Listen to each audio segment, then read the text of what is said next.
Hi, I'm Bill Corcoran Jr. This is the On the Stacks podcast.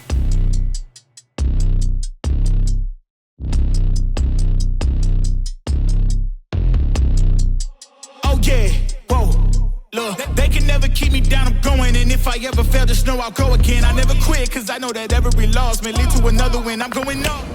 But the reality is that, I think if you work hard, do the right thing, fear no man along the way, you can go far, but if you don't do the right thing, eventually it's going to catch up to you. Today, I'm chatting with former Wall Street Managing Director, Manny Santayana. This episode is brought to you by the Pest Rangers. Finding insects in your home can be a real pest. I know I felt that way when I discovered termites living rent-free in my house. But thanks to the team at the Pest Rangers, I'm no longer bugging out over this issue. So if any creepy crawlers are cramping your style, there's no ifs, ands, or bugs about it. You gotta call the Pest Rangers. For more information on how to rid your home from unwanted pests, call the Pest Rangers today at 570-826-1114 or visit them online at thepestrangers.com. This episode is brought to you by Burn, the fitness company behind the Today Show approved Burn Board. If I'm being honest, working out can be a real chore, especially as a new dad in desperate need of sleep and cardio. Burn is founded by NEPA native Jimmy T. Martin, and his Burn Board offers a low-impact core and cardio experience unlike anything I've done before. They have hundreds of on-demand workouts that are great for beginners, seasoned athletes, and out-of-shape podcast hosts who love supporting small businesses. My wife and I use it pretty frequently throughout the week, and it's honestly a great way to burn a ton of calories without burning a ton of cash. Not to mention, it's a great tool for skiers, runners, wrestlers, and hockey players. Jimmy is offering all On the Stacks listeners 15% off when they use the code STACKS15. Visit theburn.com today to get 15% off your purchase with code STACKS15 at checkout. Again, that's theburn, THEBRRN.com to get 15% off your purchase with code STACKS15. It's time to get on board today with Burn. This episode is brought to you by Blue Door Financial. Blue Door Financial will help you save money and reduce taxes to live a fuller financial life. To learn more, visit Blue Door Financial online at BLUdoorfinancial.com. That's BLUdoorfinancial.com. What's up, podcast? Episode 127 of the On the Stacks podcast here in the Blue Door studio. Welcome to the show, Manny. How you doing?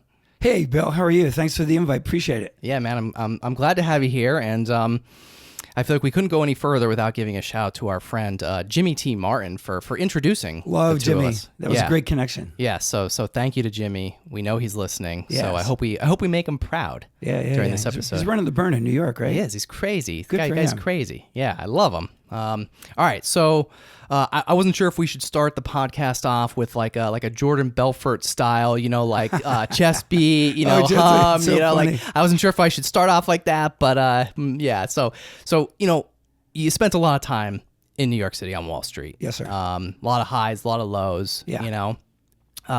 Is ringing the opening bell on Wall Street all it's cracked up to be? It's fun. It's fun. It's a good emotional moment if you never did it before. I highly recommend if you can get in on the floor of New York. And NASDAQ is electronic.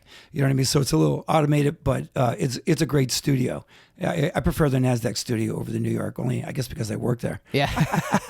Spent a lot of time there. And it's a little bit smarter, faster, cheaper. Okay. Yeah. So I researched your Wall Street background quite a bit.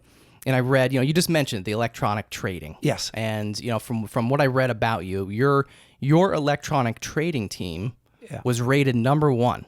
Correct. How did that happen? Yeah. So I was working at a Swiss company called Credit Suisse, back in 2000. And I'd spent years in Boston, both at Fidelity Investments and State Street Bank, and I was doing rudimentary electronic trading. And I met these severely, highly academic people that had all these, I'll call it forward-thinking thoughts back in Boston, because it's a big academic community. Then I went to New York because they like the name Manny Santayana better in New York City than they do. Like Billy O'Brien works and Billy Corcoran works better in Boston. Okay. Yeah, right. So anyway, I found my way to New York City, and then when I was there were some free thinkers there. And I joined, Credit Suisse, and I kind of introduced them to the concept of electronic trading. And with that, it just kind of snowballed. So I had a gentleman by the name of Bobby Jane, and Bobby was a free-thinking 27-year-old guy, and I was like 47. So he was like 20 years my junior. But he loved the fact that you could hit the button, trade the world, rather than calling up Joey Bag of Donuts on the trading floor with his cousin that answered. It runs around like a clerk, shuffling paper. And so, he thought it was like more efficient, So he thought it was like smart, fast, and cheap, to hit the button trade the world. So that came about. And then one day when he realized I was connecting people, buyers to sellers, quickly to an exchange, he basically said, Manny, I have this other idea. It's called algorithmic trading. Do you think we could do all this connectivity that you did and layer an algo on top of it? And I'm all about yes and now, not later maybe. And he just loved that. And so he introduced me to his traders, and I was a marketing, sales, and distribution guy. And then the rest was history. So we got together. The traders finally loved me. They're a little skeptical because I was a little high-wired up kind of guy. A little high energy. And they're a little bit quantitative, methodic. A plus B equals C equals D. And I'm like, you know what? Life is hyperbolic. It's not linear, right? Yeah, so I'm all about success is definitely hyperbolic. Yeah. You can't tell where it's all going to come from, but you got to be receptive. So that's kind of where it came from. Yeah. And then we start getting 1 or 2 customers, and then we have beta test customers, and they were like Deutsche Bank, Putnam. And what year was this? This was 2002. Okay, so 2002. This is when you started this electronic trading team. Correct. Right? Yeah, it was called Advanced Execution Services out of Credit Suisse. Gotcha. It was very rudimentary. Me and a guy by the name of Dan Matheson, my partner. On the Stacks will be back in a flash after a word from our sponsor.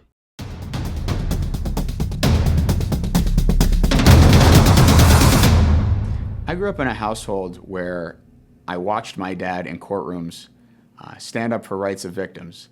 And as far back as I can remember, I've always wanted to do the same thing. The pleasure that he got out of that is the same pleasure that I wanted to get out of life. And I'm proud that I've been able to do that. And now we're back on the Stacks. All right, so how did you get it to like the top of the world? Well, Literally. It was interesting. We were rated number 8 back then, and then people found out that we were definitely smarter, faster, cheaper. We could do faster execution more efficiently with better performance just by hitting a button trading the world, because the algorithms really anticipated a future forecast.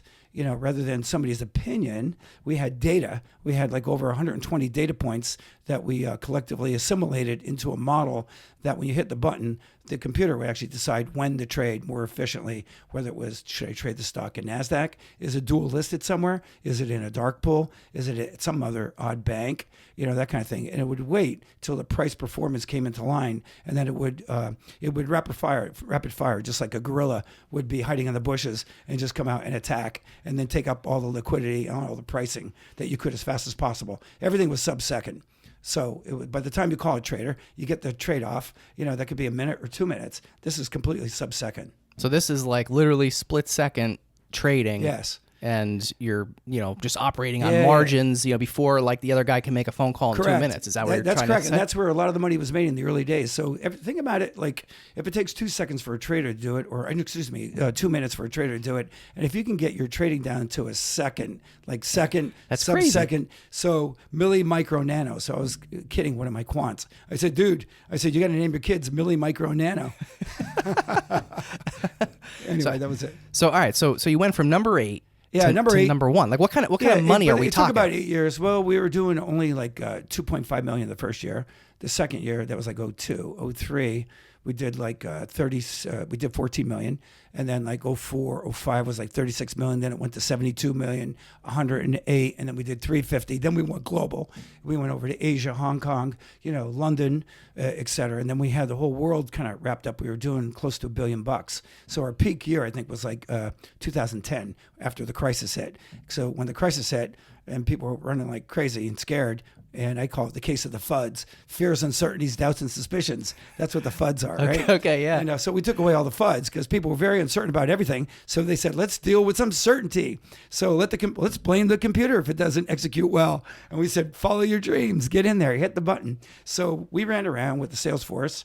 And, we had smoking hot chicks that were really smart quants, and we had good looking dudes, and they were really, attentive, proactive, and knew how to prospect, qualify, present, handle objections, and close business. And they all had it down to a systematic methodology, and we dominated the world that way. And then we ran a crazy equity trading event called the Credit Suisse Equity Trading Forum, for years, and it's still alive till today at the fabulous Fontainebleau, Miami Beach. Awesome. We started with 17 clients, went up to over 500. Wow. With wonderful guest speakers like Rudy Giuliani, Alan Greenspan, who else? Yeah, just And you got to like actually meet and mingle with these guys. Yeah, every day. Yeah. Wow. And we invite them. We paid them as speakers. Sure. Because they want to get paid. I get it. That's what it's about. But you were able to build relationships with them. Yeah, we did. It was great. Colin Powell was an awesome one. He was like the most fantastic speaker at the time.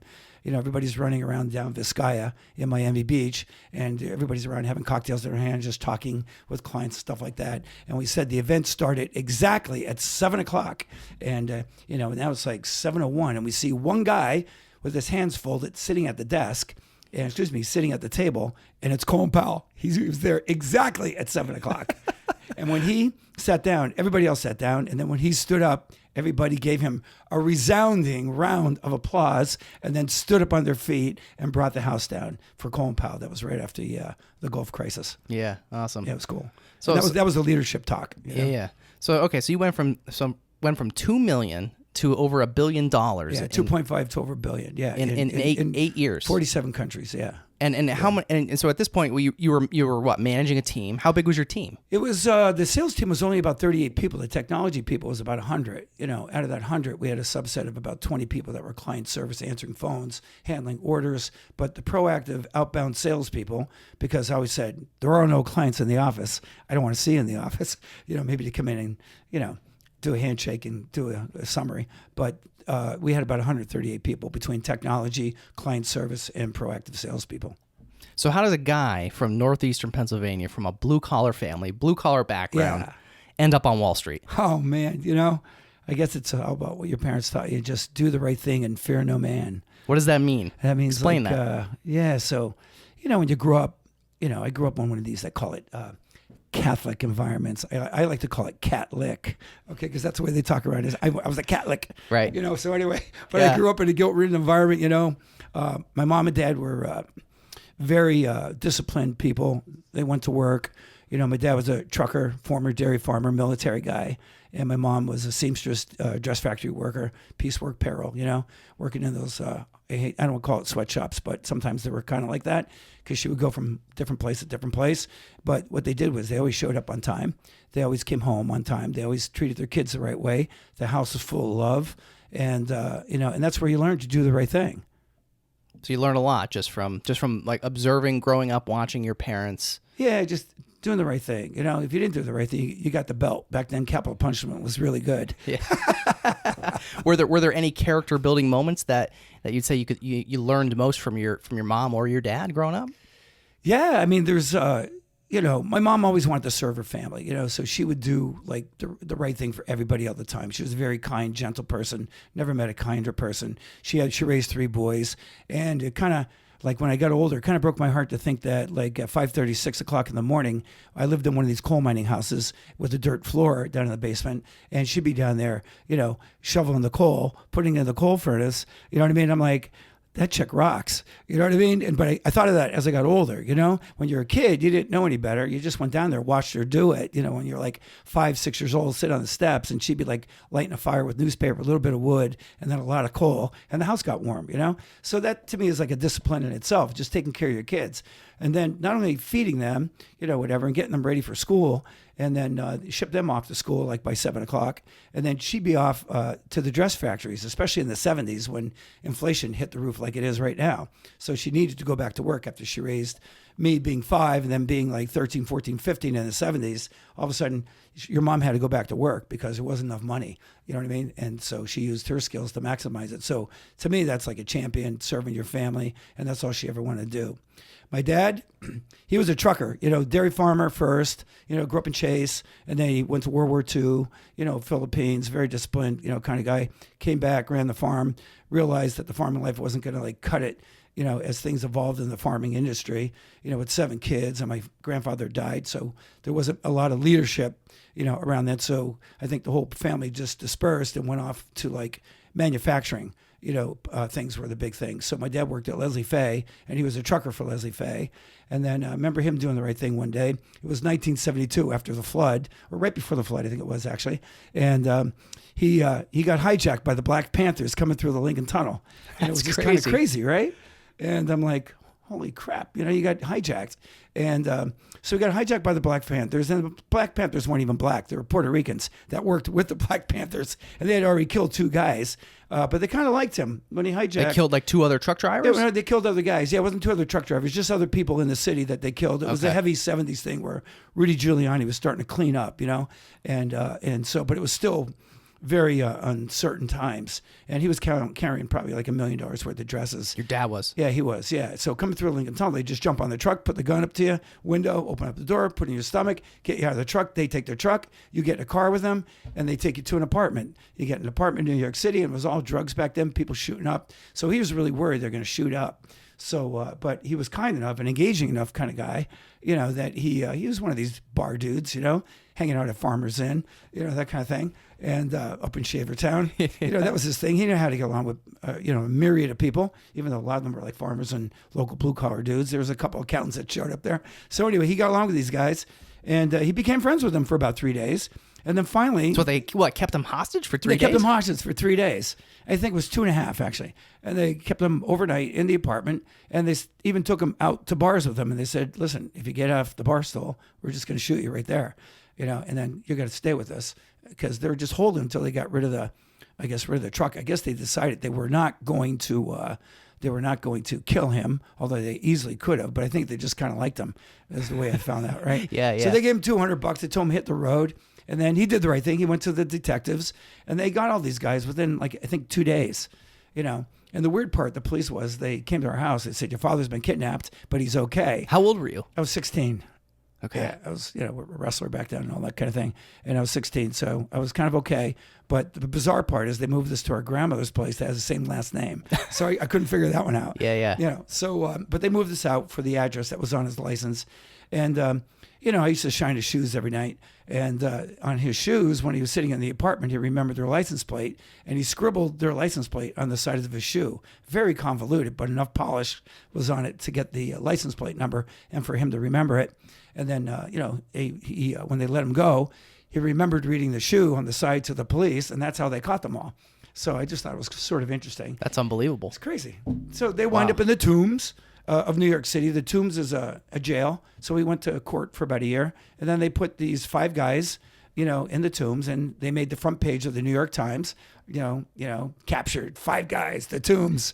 And then what's so bizarre? They broke out 3 weeks later with a classic file through a cake inside. A file is inside the cake, which I can't believe that's actually true. So they showed them coming out of the Tombs, and one guy, classic, they have sheets. They got out with sheets, 5 stories down, which I can't believe. One of the guy breaks his leg. Sounds like a common story that you read about, right? Yeah. He Common breaks his leg, breakout They catch story. one, and they catch them all again, and they put him back in the Tombs. So that was the story. So I'm very proud of my father doing the right thing. He was like a no bullshit guy, It sounds like it, yeah. Yeah, he was a cool guy. He was always polite, a gentleman, very disciplined to his boss. Howard Jacobs, I'll never forget. You don't call him Howard, you call him Howard Jacobs. You call him Mr. Jacobs. Mr. Jacobs. So, because, he always referred to him as Howard. It's Mr. Jacobs to you. So, so when I met him. But, so that was my dad. That was one of his big stories, And then the other story, I can tell you, if you want, doing the right thing and the family love and continuity was that we were kids up at World's End State Park in 1969. I think I was like 12. And we're on the Loyalsock Trail. And it's a place where you can go up. Your old man drops you off on one side. He'll go around with the car on the other. He drops me, my mother off with 7 kids, the 3 boys, and then a couple other friends and family. And we went to the top of the mountain. We saw the view, and then we went behind the view, went north up the mountain. We didn't go to the other side. We took the wrong trail. And so now it's 3:30, 4 o'clock in the morning. We realize we took the wrong trail. It's dark out. It's 7 o'clock, 8 o'clock. Stay on the trail. Don't get off the trail. And we crossed 2 dirt roads. It would have been better, get off the road. But no, stay on the trail. Stay on the trail. So, because that's what he told us before we left. Stay on the trail. You won't have any problems. We stayed on the trail, but there's a trail split. So anyway, now it's 4 a.m. My mother is taking care of us by wrapping ferns around us to keep us all warm. Now it's 4 a.m. and here's this crazy little stream of light coming through with a Coleman lantern. It's a forest ranger with my father. So they carried Coleman lanterns, and the way they tracked us was with PF Flyers. You don't know what that is, but PF Flyers were the popular sneaker back then, kind of like Nike. and just do it. But now it's when you're being raised, it's just do the right thing, right, and fear no man. So anyway, he's coming through with the lantern, and I couldn't believe it. There was my father, coming through with a lantern with a forest ranger, and it was the first time I ever saw my parents hug each other, and kiss each other. It was kind of a crazy tearjerker moment, and I was like 12. But so he did the right thing. He found his family, at 4 o'clock in the morning. Kind of a cool thing, right? Yeah, wow. So, but there's a lot more than doing the right thing. But those are kind of the couple things that kind of remind me as that stick in my head. Yeah. All right. So you mentioned wrestling, and from the research I did, you were a big wrestler in high school, and you also did martial arts. You were in karate. Talk about that a little bit. Yeah. So I was again a Catholic state champ. Which wasn't PIAA, but it was right before it changed in 1972. So it was a defining moment for me to get your skills in shape. It was probably the best shape I've ever been in. Just working out 5 hours a day. What's kind of crazy. You get up early in the morning, do your run, work out for 2 hours during the day, train your mind to be very disciplined. And, I had a crazy uncle that fought for the world title in boxing. We could talk about that later. Oh, Rocky. Right here. Yeah, Rocky. Right here. Rocky, we got right him. there. Rocky Castellani. The real Rocky. Survived the OG. He's the real Rocky. He goes on to become a military boxer, and then eventually fights for the world title, takes down Sugar Ray Robinson in one of his fights, and for 11 seconds that he wasn't never acknowledged as the winner of that fight, but he did take down Sugar Ray Robinson when I was about 5 days old. So with that kind of spirit in your background, your family, with the kind of discipline, doing the right thing, and you have an uncle who I admired greatly, for fighting for the world title. Even if he doesn't win, he went the distance, right? Go the distance is what it's about. Do the right thing, go the distance. And, that kind of inspired me to want to learn how to defend yourself and, become a wrestler. Because I was a terrible football player. I was a terrible basketball guy. I got cut from everything. And, rejection's your friend. Right. So failure's your friend. And, so it led you down a better path. A better path, right? So you kind of hone. So rejection's your friend, right? So you're not measured by the number of times you fail, but by the number of times you succeed. And the number of times you succeed is directly proportional to the number of times you're willing to fail and keep on trying, right? So it's a rejection ratio that gives you success over life. Yeah, wow. So that's it. And then the black belt stuff, I was a New York State kickboxing champ back in 1980. I was working for IBM at the time. I was a marketing, sales, and distribution guy, but you don't want to become a pudgy office boy, so you got to still take a hit. And I understand that you're a black belt too. That's right, and that's really cool. Little less, maybe less known fact about me. It's a cool thing. Yeah, I love it. I don't know how high I could kick these days, but back in the day, I used to be able to kick pretty high. You know, that's pretty good. And it's good just to know how to take a hit. Absolutely. Because it's all over. It's all over in about 30 seconds anyway. Yeah, yeah, pretty much. Right. Yeah. So all right. So what led you to work on Wall Street?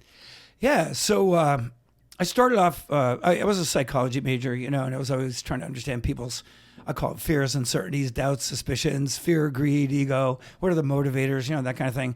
And then I said, what? I could really use this information to learn how to sell, because the psychology of sales, was a good tool, and I could probably make some money. So I got a job at IBM, and I became a salesman for IBM.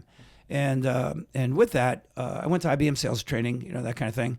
And I had a lot of failure along the way in the beginning, through their training. They actually wanted to fire me, which is so bizarrely ironic that I became one of their top salespeople, for a little under 10 years. Why'd they want to fire you? Well, because I couldn't program, and part of the deal was, okay, Manny, you're a great sales guy. You know how to present, you know how to qualify, you know how to handle objections, you know how to close people, use all those wonderful techniques, but you know nothing about the product. You don't really understand programming. And I'm like, okay, back then it was assembler, COBOL, RPG3 was another language, and I failed in all those tests. And so with that, at the time, they wanted you to success. So I remember I was in a computer lab one time after I had all my sales training, but I got the tap on my shoulder. And when they tapped me, out of 50 kids, when you're like 24 or 25 years old, they tap you and they say, come with us. And all of a sudden they make you disappear. And now you're no longer in there. It scares the hell out of all the other candidates. And all those other candidates find out one guy's missing. So there's a vacant seat. What happened to Manny? He's gone. And so they're walking me out of the building. I'll never forget it. The thing was over, and they said, you got to go home. You're going to get terminated. And I said, I said, I'm not getting terminated. You think I'm getting terminated.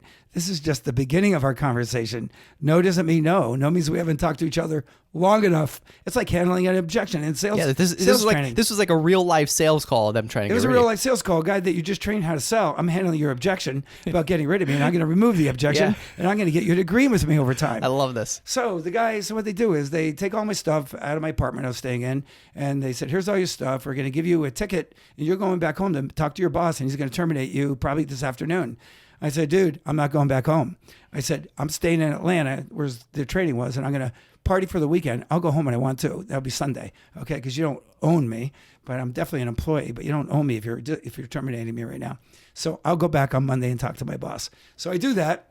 I walk in. His name was Lenny Diuro. I'll never forget it. I was selling in Providence, Rhode Island. I was selling to the Navy at the time. That's where the Navy War College was. And so Lenny goes, Manny, you're terminated. I said, Lenny, look at me. What was your territory? He goes, the Empire State Building. I said, okay, dude, you're a New Yorker. So you know no doesn't mean no. So I'm going to try this on you. How about we just make a deal? I'll tell you what. Why don't you fire me in 6 months? And I'll sign a document because I think I got pretty good sales skills. And I think you agree with that. The only thing that's standing in between me and you is this little programming thing called programming. I said, and I'm not here to program things. Yes. Do I need to understand it better? Yes. But give me a 6-month runway and see what we could work out and see if I could do it. So they agreed to do it. You sold them. And I said, yeah, I signed a document that said we can terminate you immediately within 6 months. So that was my way of saying, look, I think there's a higher probability I'm going to be a winner for you than a loser. And I turned out being like their number one guy in the region, not the country, in the region of New England, for those years. So it worked out really well. And then I said, I got tired of everything. I went around the world for a year, and I resigned. And I said, I got to do more with myself. And I decided that I would hit the road. I basically wanted to see the world because I was getting tired of New England.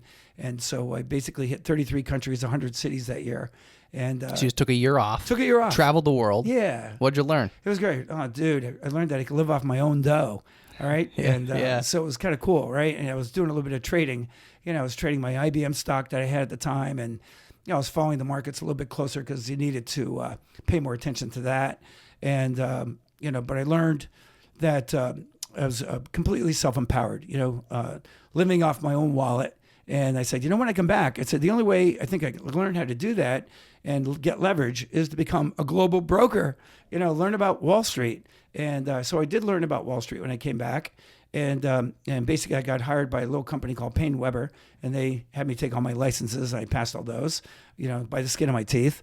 I was always by 1 point. Yeah. You need a 70. I always got like a 71, so it was always like maybe a 72. Yeah. But anyway, that I migrated out of Boston. I worked at Fidelity, State Street. And then I realized, if I really want to hit real big money, was to go to the core of capital market structure, and that was Wall Street. I mean, you had to be physically on Wall Street. Now, Wall Street is an expression. You could be anywhere in the world and be on Wall Street. Sure, yeah. Like the Reddit traders, but we're talking meme traders. Yeah. Right? Yeah, but we're talking about actual Wall Street. Yeah, Wall Street. So I was at the corner of Broadway and Wall, a little startup, kind of was my first career. And then I jumped onto Credit Suisse, and then from Credit Suisse, I was there about 12 years, and I ran electronic trading from a marketing sales standpoint. And then what?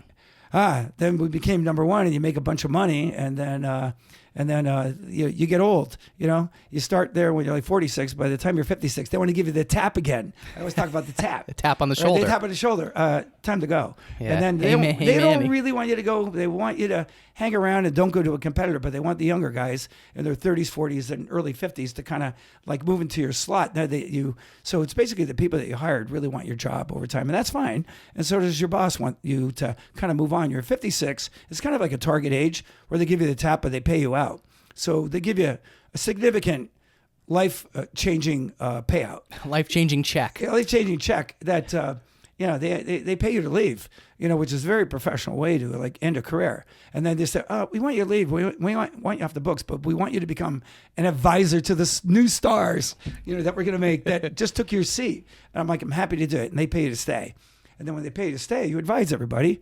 And then when the advisory thing is over, somebody else taps you on the shoulder and says, we want to hire you. And then I remember it was 2012. Facebook blew up at NASDAQ Stock Exchange, and I had just been home, and I got a tap from NASDAQ. We're in trouble.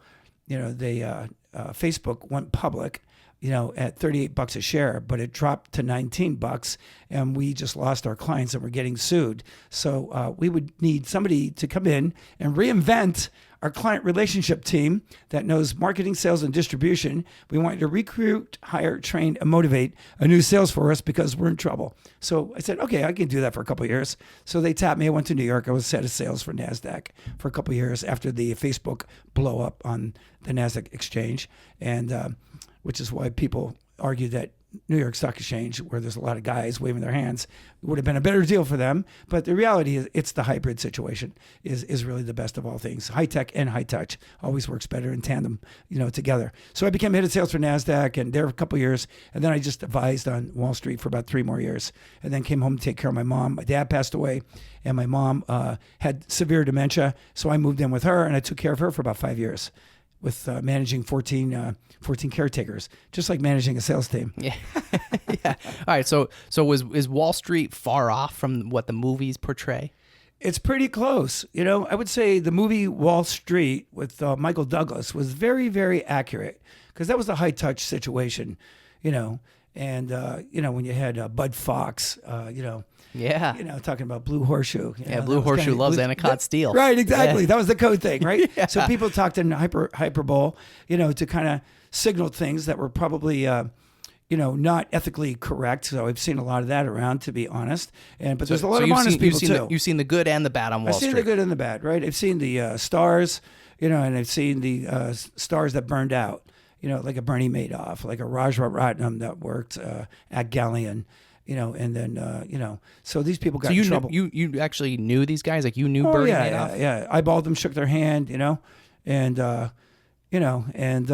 I sold them electronic trading and they loved it for their desk because it was small, smarter, faster, cheaper. It was just like Walmart for trading. So I had my good 12-year run, and then you burn out just like any other thing, or they want you out, but they pay you out, which is good. It's always a good thing to get a good run and get paid, So yeah, so all these guys, Rudy Giuliani, which is great. He spoke about leadership. I had Alan Greenspan, was there, and just a bunch of I would call it high quality, people. Gordon Brown, from he was the Prime Minister of England, so he was really cool. You know what I mean? So we had people from all over the world that would attract clients to come and listen to them speak, shake their hand, get a picture taken. You know what I mean? And then go party 3 weeks, 3 days in Miami. It felt like 3 weeks. What's the biggest myth about Wall Street? Oh man, that's a great question. The biggest myth is that it's easy. They make easy money, and I could tell you, it was an 18-hour, 15. I would say on average about 15 hours a day, 12, at least 12, and then 12 low. It was 7 in the morning, 7 at night till about 12, 1 o'clock in the morning. Go to sleep, wake back up, do it again, and it was all the time. And you had to be a 24/7 mentality guy, especially if you ran a global business. So people say, "Oh, fat cats on Wall Street." Yeah, there are fat cats. Obama used to say, "All those fat cats on Wall Street," right? And he's the biggest investor out there. He's one of the big investors. But the reality is that I think if you work hard, do the right thing, fear no man along the way, you can go far. But if you don't do the right thing, eventually it's going to catch up to you. So that's the truth of Wall Street right there. Did I answer your question? You did. Okay, You did. cool, Yeah, cool. yeah. So all right, so you said it's like a 24-hour thing, 24-hour round-the-clock job, basically. Like how did you stay motivated during all that? Yeah, I mean, money never sleeps. Also what they say. money has no home. Because it keeps rotating around the world. It never stays. So what was your question again? I'm sorry. All right. So how did you? Oh, geez, I forget what the question was too. That's okay. So what? How'd you keep the stamina going? What kept you motivated? Oh yeah. Well, I came from I don't want to call it I came from a modest, moderate, middle class family. Some people say, no, it was like low class. I hate saying low class, poor class. But my grandfather was a dirt farmer. Coal mining thing, and then they had kids that went to 8th grade, 9th grade. My father went to 10th grade. My mother went to 8th grade. They become seamstresses and truckers and dairy farmers, and they made a pretty good income. From where they came from. And then, and I was always very proud of them. And so what kept me going is the fact that I wanted to do better because my family gave me the opportunity to do better. They valued education, which they didn't have. They had it. They knew that that was a stepping stone, for having a bigger, better deal. I call it the BBD syndrome, the bigger, better deal in life, right? I talk with a lot of acronyms sometimes. You do, yeah. I noticed that. But the BBD, if I'm getting a bigger, better deal, your parents are giving me that opportunity. You can't disrespect that. I studied the best I could. I wasn't the smartest kid. I didn't have like stellar aptitude. My SAT scores sucked.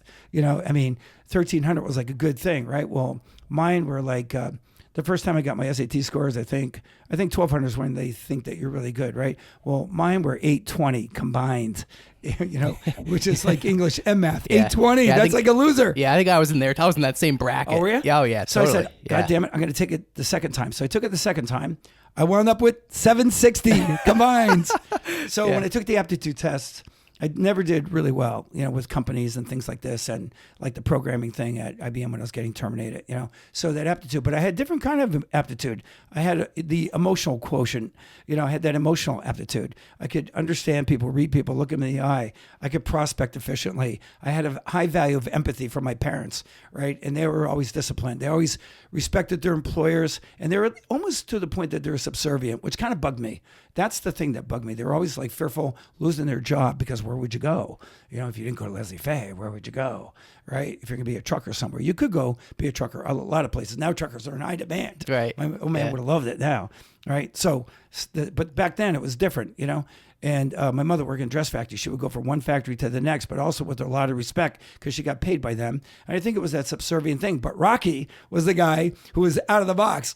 He was fear no man, right? Do the right thing, but fear no man. He went on to fight for the world title, survived the Iwo Jima, 5,000 guys getting killed. So a combination of finding parents that would teach you to always do the right thing, and then with an uncle and my father, like fear no man along the way, right? But also be respectful, like encourage me to go out and be more, do more, looking for that bigger, better deal. And that's how it all started, I think. Yeah. And I think it's so interesting, because it's just that thought of, like you said, you weren't really a good test taker and you didn't really do well in school. Yeah. But look at the success you achieved. Yeah, we kicked ass on Wall Street. We became number one electronically. Now, I wasn't like a trader that sat at the desk trading, even though I know how to do it. And I was primarily a marketing, sales, and distribution guy that created the concept of trading and what the benefits were. And the benefits were, can I offer them a system, empathetically offer them a system by asking them high gain, open-ended questions of saying, so I truly understood the client's needs from a psychological standpoint. And I explained to them how things could be more productive, reliable, versatile. I offered them quality results, and the solution I offered was easy to use. Hit the button, trade the world. And that's how I made my money. I was Walmart for trading. Yeah. That's basically it. Yeah. High stakes game, and Jimmy T. Martin one time said to me, winning builds confidence, but losing builds character. Whoa. Awesome. I got to remember that one. That's a good one. Yeah. So kind of along those lines, you're like, what were some of your biggest takeaways you would say, winning and losing on Wall Street? Exactly. So, rejection's your friend. You know what I mean? Because you're not measured by the number of times you fail, but by the number of times you succeed. And the number of times you succeed is directly proportional to the number of times you're willing to try and keep on failing. So, you never, what's that old saying? You never get, I forget how it goes. The number of times, I'm not really doing a good job of executing this line, but if you don't, you never hit 100% of the shots you never take. Yeah, exactly. And so you got to take the shot. So, but you got to engage rejection, and that's part of it. The fear of failure is definitely your friend, and you got to conquer that fear. So don't be afraid to fail, because eventually you'll win if you're willing to hang in there. Yeah, it's all about hanging in. Absolutely, it's all about going the distance. Right. What would you say is the greatest lesson Wall Street taught you about life? Oh wow, don't get greedy. Give it away. And I like to think I gave things away a long time, I think time is your biggest asset. Even though you spend so much time making money, now you want your money to give you time. So that's the way it kind of works for me, right? So I think you just can't get greedy. Don't let your ego get over your skill set. And, never fall in love with the guy who you think you could be someday. Just be true to yourself and be true to other people. And I think that high, genuine concept of empathy, looking people in the eyes, they can read you. They feel the love you give them, or they could also feel like if you're a little bit shaky or sketchy, they can feel that too. So you might as well just be yourself and be a genuine person. Yeah, absolutely. What does success mean to you? Wow, success. These are deep questions. Yeah, huh? these are good questions. Gee, I wish I was prepared for them. But success for me, it's, that's a multi-dimensional question, because I think success for people is all about giving people your time. I think that's the greatest asset, because it's the only asset that constantly is depleted day in, day out. Like you have a kid, right? So giving that kid that time is a treasure trove. Me coming back, taking care of my mom when she was at Point of Need, like is to me is being very successful. So I think time is the greatest asset in life. Again, money never sleeps, but money has no home. It's great to have money, but it's a tool. You got to use it to benefit, either you giving you more time or doing the right thing for people along the way. And I really believe in the power of the universe. I think the power of the universe feeds you. If you're willing to do the right thing, give people your time, and even if it's a negative event, somehow I think it cycles back. I don't know how it call that godliness, but that's what I think godliness is. I'm not a religious guy by any means. I spent my time Catholic. Catholic. Yeah. I call it Cathlick. Catholic. Yeah. And I think that I think the power of the universe feeds you, and I think that's godliness. And I think it exists in everybody and everything. And money is only a tool. And so success is doing the right thing all the time. Yeah, I agree. And that's it. And fear no man. And fear no man. I love like it. that. I love that. Yeah. All right. So you're retired now. Yeah. Right? Like what? Yeah. What, loving it. Yeah. So when did you retire? I retired January 2017. I was advising for a short interest group, a little intel group. We kind of had some intel people that formerly worked with the CIA, so I traveled with them a little bit to kind of make sure that data was accurate and just advising clients their data integrity, because everything else is all big data.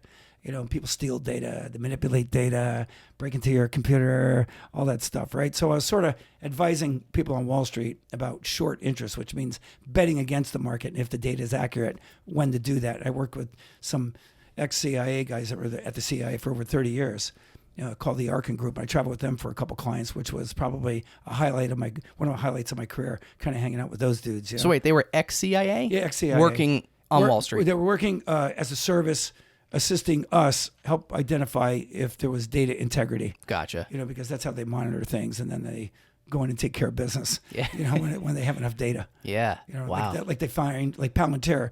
The Palantir system conquered finding out where Osama bin Laden was.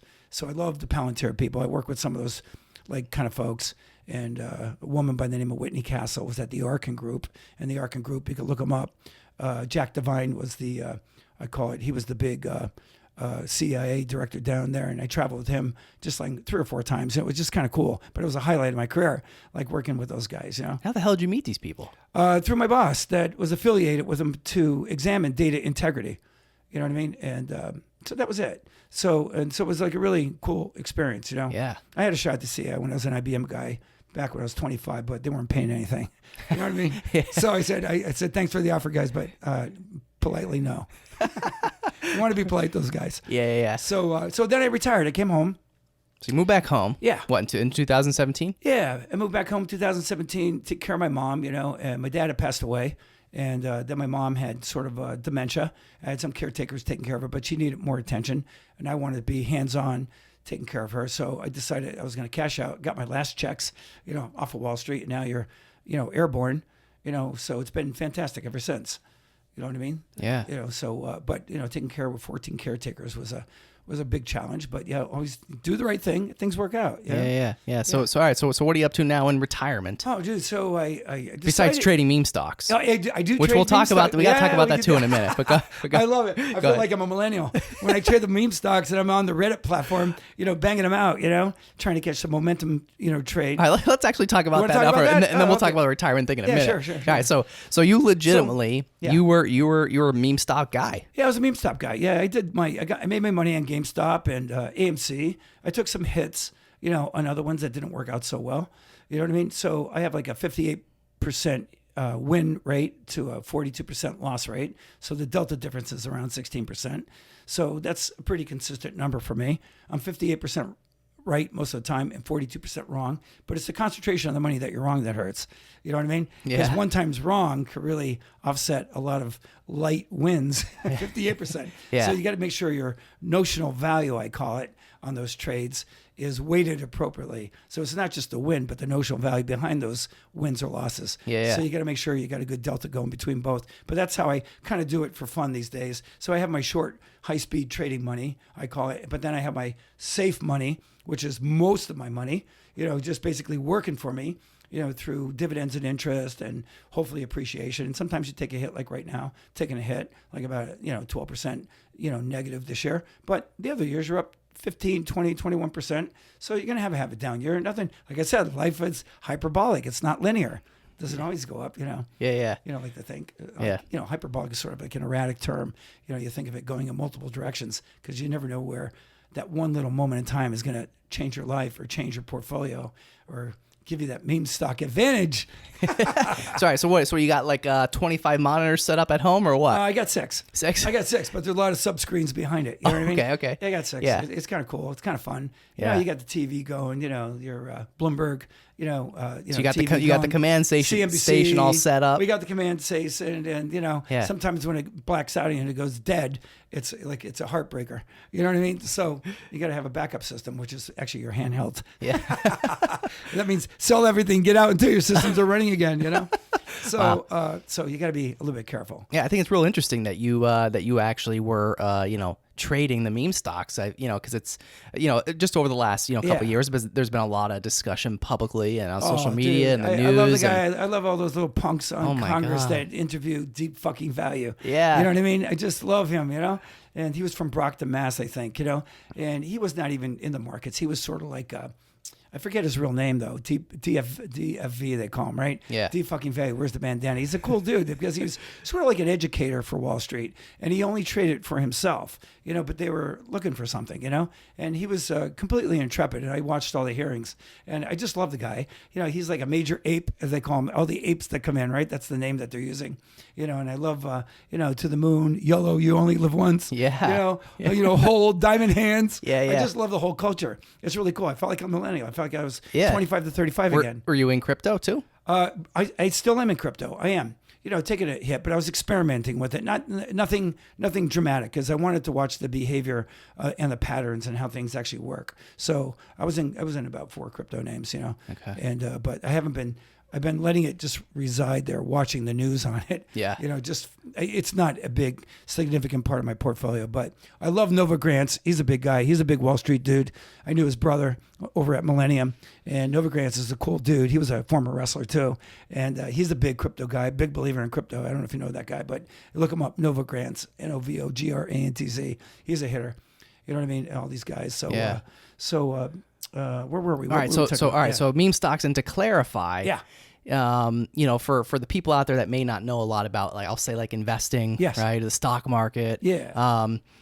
I think the meme stocks probably should be left to the pros, like you. Yeah, I think people can do it. You know what I mean? I think it just should take some lessons online, day trading. Yeah, or because you this is we're talking day trading. Yes. We're not talking, put your money in Apple and Correct. let it ride kind of thing. Yeah, that's called swing trading when you hold it overnight. And day trading, or active trading, they call it. Active trading is a generic name for both. I'll call it day trading. Day trading means for the day you're in the morning and you're out flat by the afternoon. Your portfolio's flat. You're out of your positions. Swing trading is basically some of your positions you might want to hold overnight because you're willing to take the risk, the midnight risk, I call it, the overnight risk, right? That's called a swing trade. And then active traders is sort of a more umbrella term for both day trading and swing trading. You're an active trader. You don't hold it for a long time. And long-term investing is asset allocation, where you have, maybe index funds, well-diversified funds or growth funds or maybe value funds, but you're well-diversified, or maybe you have some bonds too, short-term, mid-term, long-term bonds that have getting crushed this year, but they kind of counterbalance each other over the course of time and they sort of self-correct. And that kind of money drives I call it total return, and the total return is really dividends, interest, and appreciation or depreciation, like this year. But you got to be a long-term player, and that you just keep steady and you live off that stuff. And then the day trading, you can go, do whatever you want with your money, whatever your discretionary money is that you make or lose. You know what I mean? Loss, you're not going to do anything. But, but your wins, if you can get a methodic system of day trading, I really believe non-professional people can do it, but you have to maintain some sort of consistent discipline and either take some lessons online or go to a day trading shop. There's lots of them around. You know what I mean? You could get online with them and just learn some of the basic techniques, and don't get crazy. Just use $100 or $1,000. Yeah, something you're only willing to lose. Yes, that is right? correct. When you're learning, that's correct. Or they even have platforms that you could actually trade on, like fake money. I call it wampum. The wampum trade. It's not real. Wampum was real back then. We bought Manhattan for $24. I get it. But wampum, we traded, and a lot of people don't even know. I'm getting off subject here, but you can day trade. You can go to Wall Street. There's a lot of traders on Wall Street. You know what I mean? Yeah. And you know where the word Wall Street comes from? I don't think I do. Yeah, so it was the people in the Netherlands, the Dutch came, and they were the first ones that called New York City New Amsterdam back in the 1700s, and so they kind of had the first concept of starting an exchange. And what they did was they used to meet all these people under the beechwood tree, just kind of like guys at lunch saying, I'll invest in your company, you invest in my company. And that was the way they kind of did it.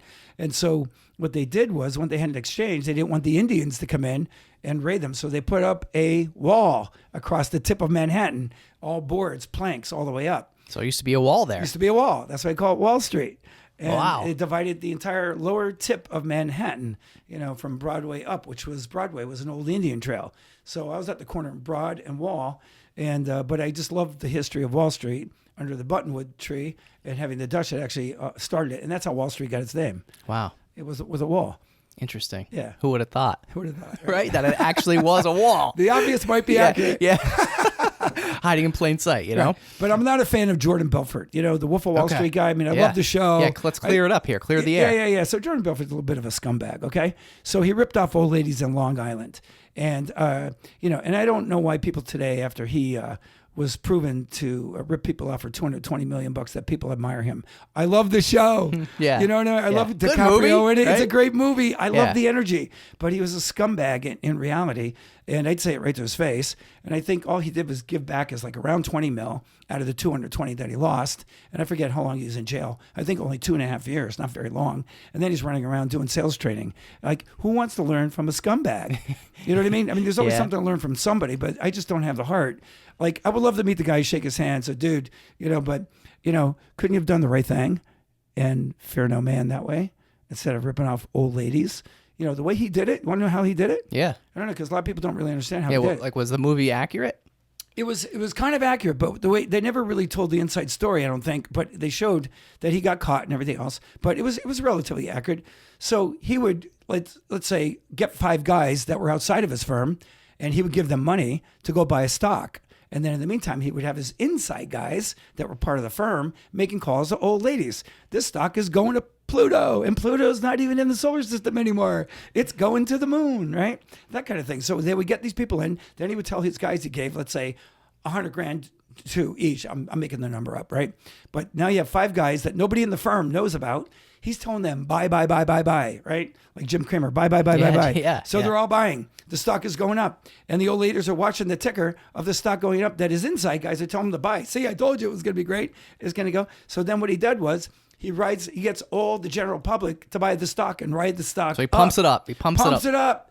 It's a pump and dump, right? Yep. So he pumps it up, and then he tells the guys that he has money with Dump on it. the outside, dump it, right? And then he makes the money. Then he would split profits with them, those unidentified 5 other guys, let's say. Rat holes, they called them Rat holes. in the movie. You see, you got it, the rat holes. The rat So the holes. movie was relatively accurate, but this went on and on and on. And then finally, that's how they Caught up to him. All right. And then they let him off the kind of hook if he would give up the other guys that were the rats in the rat hole. in the rat So hole. I just think he's a scumbag, Yeah. And, he probably deserves a punch in the face. Probably. Maybe 2. Yeah, a couple, Yeah. Yeah. All right, let's we'll let's go get on to something positive. Yeah, there. let's get back to But retirement. that is Wall Street. Just do the right thing and fear no man. That's right. All right, so what's up in retirement? So I've been building these. I like space. I came back to Pennsylvania for 2 reasons. One, to be by my family where I grew up in a little, blue collar environment here, and also I love the space that it offers because I think you have more space here. You know, I've been living in Hong Kong, London, Singapore, Manhattan, Boston. A lot of people, a lot of opportunity. You could make a great life in these places because opportunity just shows up. It's crazy, right? But I wanted to come back home after making the money because I can go to Manhattan whenever I want. You know what I mean? So now you got this, you know, like you got a great, you know, economic platform underneath you. So I decided I would like concentrate on having my family enjoy more space. And so I'm building a dock up at Harvey's Lake, and I've got a mountain retreat property on the top of Forks the Mountain. And below that, I belong to a hunting club for like the last, I hate to say it, 50 years since I was a kid. My old man there, we have like 105 acres. And then I have a bunch of other land on top of Forks the Mountain with great spectacular views with a lot of ATV riding. And if you're a hunter, you can hunt. Obviously, I gave that up, but I actually did like it for many years. And but the ATV thing and just walking in the woods is fantastic and spectacular Pennsylvania views. You're 2,300 feet up. That's pretty good for Pennsylvania. You know what I mean? So, and then just having the space to ride around your Jeep and stuff like that, you know? And there's no people. It's very isolated. People get scared up there if you're not used to being out there where there's nobody else. You know, so you got to carry a gun, all that stuff, and, you know, make sure you're well prepared in case something does happen. We have a helipad up on top there, too, in case something really crazy happened. You get out of there. And it happened a couple times. Really? For people over the last 30 years, yeah. Wow. But it's cool. You know, it's a cool spot. It's a good hideout.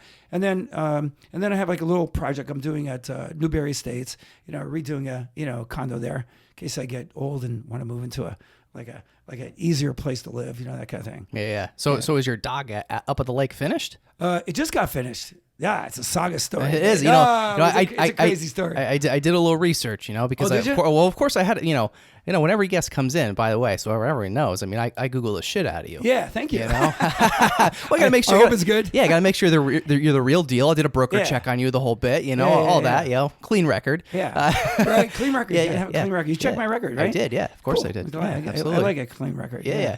But yeah, no. So of course I came across some Times Leader articles about some controversy at the dock. Oh yeah. What the heck's going on? Oh yeah. So you know, in life there's always cooperation, competition, conflict, and now I'm facing corruption. So I call it the 4 C's of sociology: cooperation, competition, conflict, and corruption.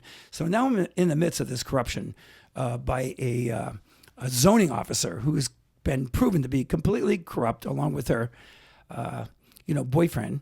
And the zoning officer's name is Maureen Normus. Am I allowed to say names? I just said it. You did. It's too Maureen late. Normus and Jerry Brown. So I'm taking them down. So she's been up there for quite some time, and her ego is definitely over her skill set. So the way I read her when I was involved, I hired her boyfriend. So she introduced me to her boyfriend as soon as I walked in the zoning office, unbeknownst to me. You know, she goes, you know, my boyfriend could do this for you. He goes, he's a builder. He's been up for 40 years. Oh, by the way, here he is. So I think somehow she communicated with him, and he walks in from behind the sewer office. I'm like, what's this contractor doing there? Comes in the back door. I'm in there sitting at her desk. I introduce her to Jerry Brown. So I agreed to it. I said, how bad can it be? I got a zoning office. I fell into the Venus flytrap, right? Yeah, you the sticky did. paper. Yeah, a true backdoor deal. Right. So that was one of my big failures. So, you know, it was a failure on my part, not doing enough due diligence. You think you would, right? You did more due diligence on me than I did on them, right? Yeah, I did. And I'm thinking like, okay, she's been here 8 years. He's been here 40. And all I want is a dock and then, you know, wall up there that I could, retaining wall that I could maybe park some cars and stuff and build a house, you know, that kind of thing. And then, and so I agreed to it. And I haven't signed a contract, an official legal contract where I locked him up personally and on his little LLC, which I found out later is not a real LLC. So anyway, so Maureen Ormus introduces me. The project's going along. Well, the builder places it in the wrong place. That's the first thing you're supposed to do. Do what your girlfriend, you know, I have these zoning plans, architectural plans you spend a lot of money on. The zoning office approves them. The zoning board approves them. And now the builder just freely, willy-dilly, goes and puts the building in the wrong location. Well, I think that's an early indicator. Things are not going to go well. Yeah, something's off here. I say, you know, Jerry, the way things start are typically the way things end. I told that to his face, right? And so that's when he started not showing up. And then I had a little contest with him saying, Jerry, do you realize how long it took to build the Empire State Building in Manhattan? 14 months. Dude, you don't show up. It's been a couple of years now. So anyway, he builds the building in the wrong spot. And I proved that he must take the wall down because I found out through my own testing of the concrete and the rebar that it was a complete disaster. Now, the building inspector, Harvey's Lake, actually did approve it, and I think there might be they just approved it not knowing they're not always there all the time. There's a level of trust you have to have with builders. But I proved to them that it was placed in the wrong spot. I proved it to Maureen Orm as a zoning officer. Your boyfriend put it in the wrong spot. And then all of a sudden, I commanded that the wall come down. I hired my own structural engineers. They proved it to the building code officer that it must come down. He agreed. He told Jerry Brown, it must come down. Jerry Brown winds up threatening me. He goes, you want to disappear? I'll make it disappear. I'm afraid what I can do to you. And I said, dude, you came to the right guy. All the Pennsylvania State Wrestling stuff is coming out, and so is the karate black belt. Yeah. I'm like, follow your dreams, dude. I want you right here. So I reported him to the police. And then, basically, long story short, I just proved it to the district attorney over at Wilkes-barre, and they put out a warrant for his arrest. And the chief of police, Harvey's Lake, Chief Charles Musial, along with Officer Glenn Johnson, arrested Jerry Brown at pole 82. I love it. And they did the right thing, right? And they fear no man, which I just love that mantra. This is like the theme of this whole show. It is, right? They do the right thing and fear no man. So Jerry Brown got arrested. I don't fear her. And I embarrassed her and Jerry Brown recently at her own zoning hearing board meeting she wanted me to go to. To shut me down. She put a cease and desist on my property because I hired new contractors, Mark Callahan, to, we got rid of the wall. The wall's missing. I put up a new dock, and she stopped my new building from being put up. She comes out, and she tries to put a cease and desist against me, which she did. And then I had to appeal all her issues. And then she's out there acting like... I owe Jerry Brown money, which was false. And that, and for her to get involved between me and Jerry Brown is highly illegal. It's a dereliction of her duty and conflict in her interest. And that's really the mantra: derelict in her duty and conflict of interest. Derelict in her duty and conflict in her interest, right? Derelict in her duty of you're not supposed to get involved in my stuff with my contractor. So that's derelict in her duty. That's not what a zoning officer does, right? And then conflict in her interest, she's trying to get this guy paid because I call it, ready? Cash for permits. Right? She gets economically advantaged by the word pecuniary interest is the legal term that they use, pecuniary interest, because she lives with him. They domicile together at the same address. So if Jerry Brown gets permits, she gets the economic benefit. So I call it cash for permits. That's my expression, right? So I'm finding out I'm not the only one. There are many, many There's people. more. I've been running my own meetings to bring out the people that were afraid to speak up at Harvey's Lake because they were afraid that there would have been retaliation against them or their business or their family, and they're afraid to arrest the guy and afraid to go after her. So now I've got the ethics committee down in Harrisburg looking at her. For government employees, there's a commission down there. It's the government commission for government, I believe. Ethics Commission, that is investigating her right now. So I love that. And also other council members potentially that are keeping her in her seat when it's been so egregious and so obvious and proven time and time again. They continue to let her in her seat, but I'm going after him. Do the right thing, fear no man. And that's been my mantra. The DA believes me. He's going after him. Jerry Brown's case, right now is scheduled for September sometime. They keep changing the date with a continuum, I think they call it, or it's been continued. So, but there is a hardcore date on this. So that's number one. And now Maureen, she's being investigated by the Ethics Commission. So they're going to get to her eventually. They're a little understaffed, but I talked to the attorneys down there. They're after her. And so I think I'm doing the right thing. And this group of 30 people right now represents around 20 or 22 properties. And these people are getting really harmed. So I think there's broader corruption. And there are some other agencies, I won't mention their name, that are looking at this, looking for the broader corruption gaps. And eventually that might come about. And so we'll be coming after them. And then there's really good contractors that felt alienated because of this bad behavior and preferencing that goes on by Maureen Oramus as a zoning officer. She does not consistently administer zoning law, code, or ordinance consistently. She preferences definitely Jerry Brown and definitely a few other contractors that are up there that have no problem. They went on record, like Summit Partners went on record. I have no problem with Maureen. And, they even articulated, I don't bribe her. And why would you even bring that up? Which I think is so dumb. Yeah. And then there's been other contractors, that been up there defending her, like this guy Duddy, who, in my opinion, has been a dud because they have all these clients that have been harmed by her, and the clients are the one that write the checks. A zoning officer doesn't write the check. You know what I mean? You have to get along with her, but she's supposed to follow the law, do the right thing, right? But she doesn't do the right thing. She definitely favors people. It's been proven time and time again by multiple people. And I just kicked her ass, her and Jerry Brown, at my July 5th zoning meeting where they awarded me all my permits. And she went in and screamed and told all the zoning people that are of the zoning board, fuck you, and fuck you to everybody. And then physically, nudged up against like McNeilis, the attorney, nudged up physically against him. Now, I can't say it was a physical strike or anything, but it made him feel physically very uncomfortable, although he didn't fear for his life. He actually told me that. But he basically, there was some activity level there that was highly inappropriate, highly uncalled for. And then she'll get up in a council meeting and say, well, those are my friends. We're like family. We get together. And if I want to yell at them, I'm sorry, but I did. And that's it. But she's using profanity with them, physically grazing them. To what degree, I don't really know. And I just think it's highly inappropriate. And she's harmed more people. She's been called out in her personnel file for Porsche for permits. She was driving clients' Porsches around the lake while she was involved in zoning activity with them. And that was a proctologist up at the lake. She has a file in her file from years ago about doing that. She also has a file for promoting fencing for a vendor off the front, I'll call it desk of the zoning office, which is hysterical. So she's favoring a vendor off of one over there. Why would she be doing that? Why would you be selling fencing? That's not your job. You're derelict in your duty once again, right? Also, she's been giving her boyfriend jobs to fix the ceiling in the municipality.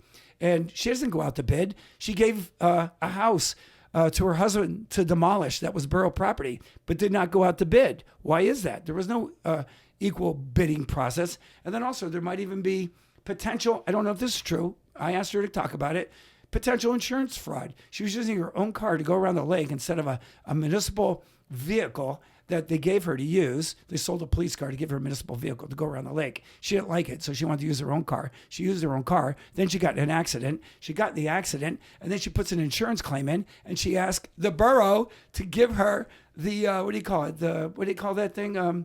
The money for the, I forget, what do they call that when you make a deposit? It's like you have to pay the first $1,000 or something. Oh yeah, I forget the word. Yeah, I forget the word too, but yeah, it's like you have to pay the first. The first $500. The first $500. We all know. Everybody knows. Whatever that's called. Whatever that is. I forget what that's called. But you have to pay the first $500. So she asked the council to pay it, whatever the amount was, and that's like derelict in their duty to even approve it. And then we find out when she submitted the insurance claim, her car was not even covered under a work environment. So to me, that's like insurance fraud. Whether it is or not, I don't know for sure, but that incident did happen. So I would love the council to conduct an investigation. And furthermore, I think the council should conduct an audit, an independent third-party audit of all permits. Who were they issued to? Over what period of time? For how long? Who were the favored contractors during that period of time over the last 8 years? Right? Who got their permits? Who didn't? And why didn't they? And how many were Jerry Brown involved in? Her dereliction of duty and conflict of interest boyfriend. So I would like data, because there are some people like that crazy radio show host Kevin Lynn. He goes up there because his wife, who I've known for years, is the sister of the zoning officer's secretary. So Kevin Lynn's up there protecting her, saying, oh, there must have been 2,000 type things and maybe 20 people. So what's that, 1%? So I would say she's doing a pretty good job. Wouldn't you think so? I'm like, dude, give me the real data.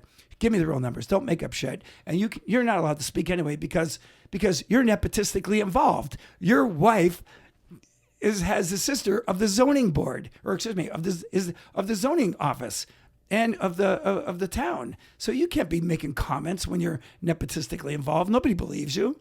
You know what I mean? And I just think it's hysterical that people were recruited, by the way, to go to her defense. It's not like they just willingly went up there. She physically asked them, oh, Manny told me about my 12 counts of dereliction of duty and conflict of interest with Jerry. Would you please come to the next council meeting and speak on my behalf? I'm calling in favors. That's what she did. How do I know that? They told me. She called them. Come to my rescue. And that's when the Citizen's Voice wrote, oh, there are some citizens that came to her. They weren't citizens.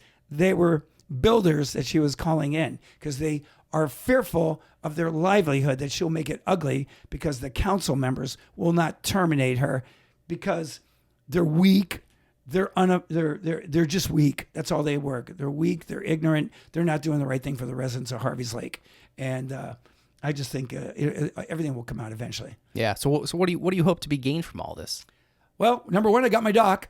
All right. So we got to finish doc. It's a super doc. Come up, poll 147. Check it out. Do a drive-by. Party at Manny's. Yeah, party at Manny's. Just come Love in. it. And if you want to park, if there's like more than 30 or 40 cars there, park over at the Sportsman's Club.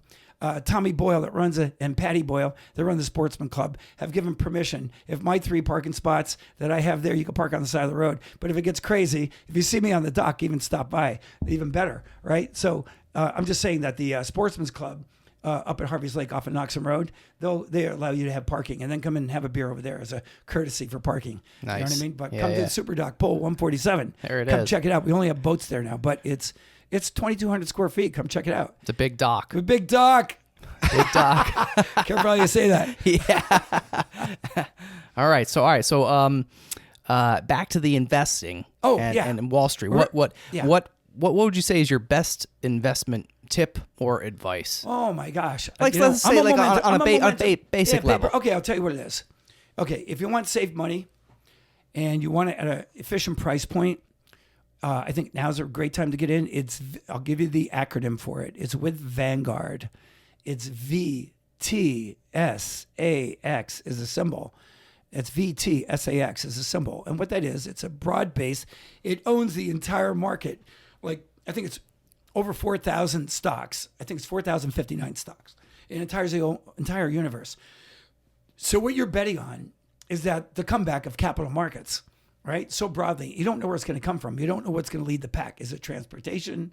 Is it going to be gold stocks? Is it going to be value stocks? Is it going to be growth stocks? Is it going to be dividend paying stocks? You don't know, because if you did, we'd all have the crystal ball. We'd all be rich. We'd all be rich. Yeah. Right. Yeah, So, yeah. but it's such a broad based situation where it hedges your bet. It makes on average, around 12, 14% over the course of time. Now, a lot of people say, I don't want that. I want to double my money. Well, I like getting wealthy slowly, and that's what I did. It's a broad-based index fund, and the fees on it are so small. And you become a partner at Vanguard, by the way.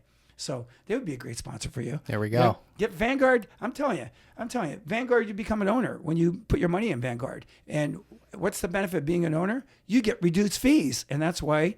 So there's more money in it for you.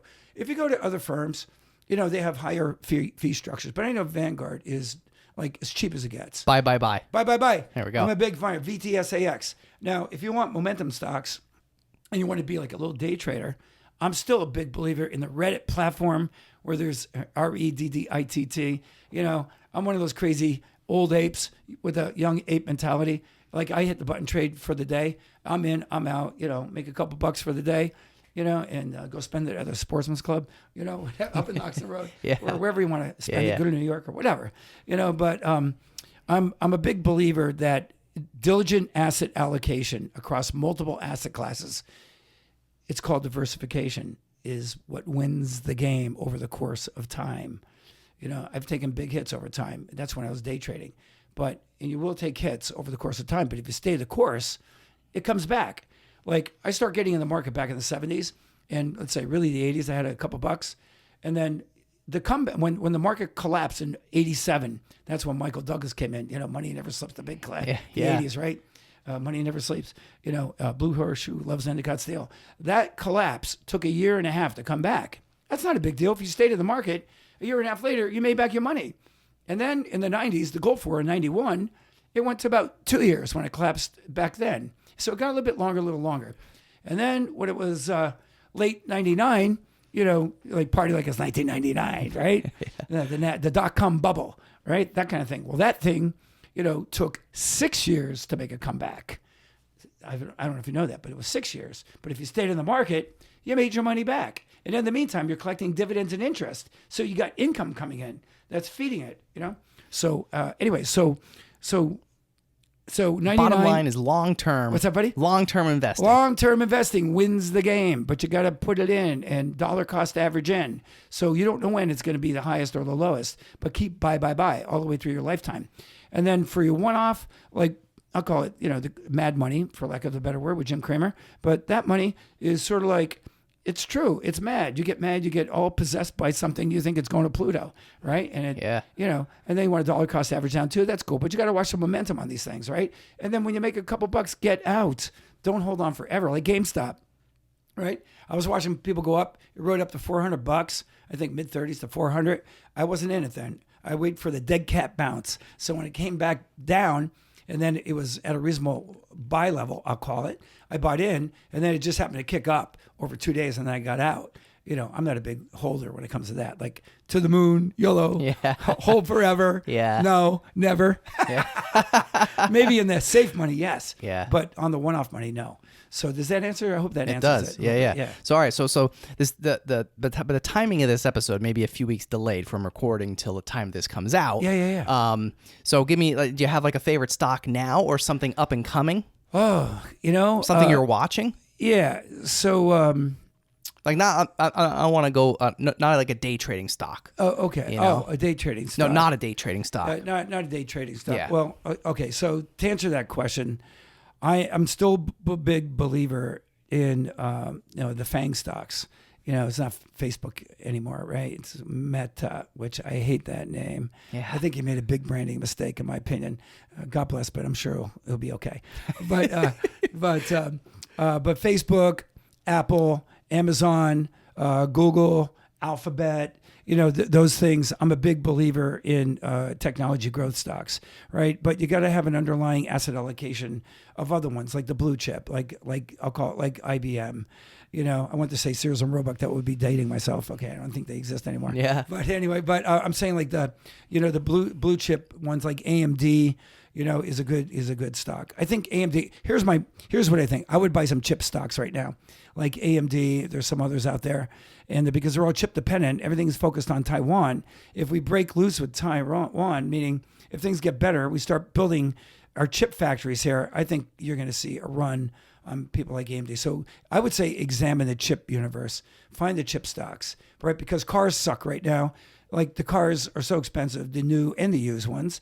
So that's going to get a correction. So when there's an aberration in the market, you want to be the other guy. You want to go the other direction, right? You want to buy I always say buy when there's blood, even if it's your own.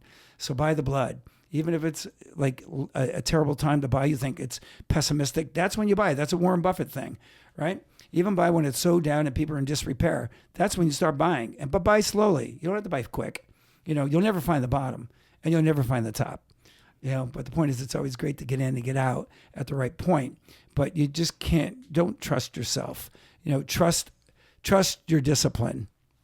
Excellent. And that is buy slowly. Yeah. What advice would you give somebody like a young Manny or somebody looking to get into your line of business? What would you say? Oh man, I think it's a great time, because things are more automated. People have technological skills like they never had before. Millennial people, the ones that have been sitting on the couch or sitting at home with their folks, got through the crisis, looking for something to do. You're in demand, but 90% of winning life is actually showing up.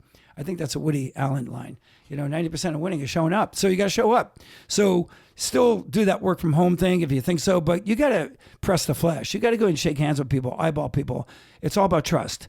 So trust and technology, right? So the 2 T's, trust and technology, trust but verify.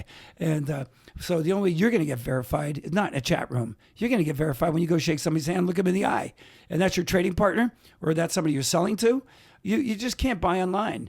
I mean, online's okay if you're buying a toothbrush or whatever. Or you can buy shit online. I bought a lot of stuff online. But the point is that you got to go look and eyeball people. Ask people high gain, open-ended questions. I'm a big fan for young people to get into the financial world. I would say go to the Main Street, hardcore Wall Street firms, Bank of America, Merrill Lynch, Credit Suisse, which is underwater right now. I used to work for. They're kind of taking a beating right now, right? But there are the hedge fund world out there. Like Millennium's a great place, to go work for. If you can find a seat. It's hard to find seats. You know what I mean? But if you have technological skills and you have a lot of enthusiasm, and you learn how to sell yourself, learn how to engineer an agreement and get people to agree that you're smart, and that you're productive, you're reliable, you are versatile, you got a variety of skills and you're easy to get along with, then that's a home run. You can get people to say yes then, but you got to be like a high value, low cost thing. And don't get too greedy because the money always follows talent. That's kind of the way I look at it. Skills equals dollars. So if you have the skills and you got the desire and enthusiasm, then you'll get people to buy you. And I think you'll have a great career. How can our listeners connect with you online? Oh, they can connect with me online. Manny Santayana. It's a mouthful, right? It is. Manny Santayana. Manny Santayana. MannySantayana at yahoo.com. I'm not that old. I don't have AOL. Manny Santayana at yahoo.com. And I think that's it. And you can look me up on Facebook Messenger. I'm there, all the time. I check it all the time. Cool. All right. Manny Santayana, do the right thing on the Stacks podcast in the Blue Door studio. Thanks for joining me. I got it. Fear no man.